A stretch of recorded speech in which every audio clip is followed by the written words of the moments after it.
I'd like to show you how to use Python UDFs in Db2 to operationalize your AI pipeline. They allow you to integrate your data scientist's work into your production environment.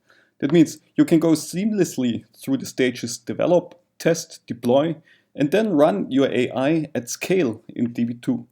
Rather than pulling your data out of the warehouse and moving it to your AI workbench, you can move your AI execution into the database to your data.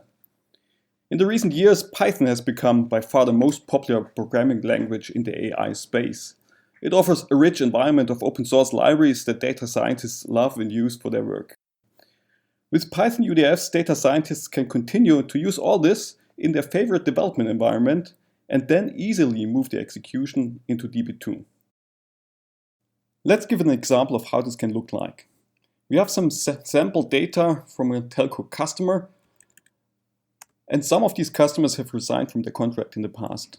So we want to use this data to predict if other customers are likely to resign from their contract as well.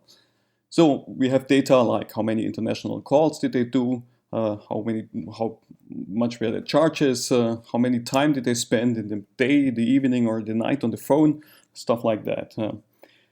As a data scientist, you don't want to use this command line interface to analyze your data. You use something that you can use in an interactive, iterative way to create a model for this prediction. In our case, it's a PySpark notebook, but of course it could be any other IDE, it could be Watson Studio or whatever. So what does the data scientist do? First, we will import some Python libraries. In our case, we want to use sklearn to build a logistic regression model for the prediction. Next, the data is loaded and then explored. We have 17 attributes, do some basic statistics about them, maybe use some visualization to get a deeper insight into the attributes, and then start to prepare the data. In our case, it turns out that it doesn't really matter whether the customer had a lot of phone minutes on the day, in the evening, or at night. Therefore, we add an additional column, total minutes, which just adds up all those time values. Then we use an algorithm to do the feature selection. And in the end, it turns out that 6 attributes are really relevant for the prediction. Next, the algorithm is trained. Then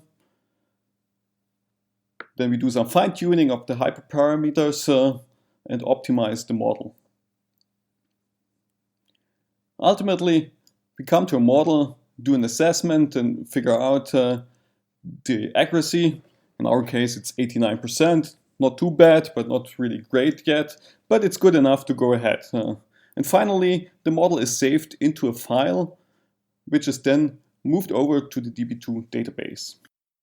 Let's see how this is put into production with the Python UDF. I've created a UDF called predicted churn, which takes those attributes that we have identified as the features and predicts the churn. So as you can see, it runs on the data, and for some of the customers, it indicates that the likelihood is big that those customers might resign from their contract. So let's see what happens under the covers. This is the UDF. It's pretty simple. At the beginning, it imports those Python libraries that we used in the notebook as well, in particular sklearn.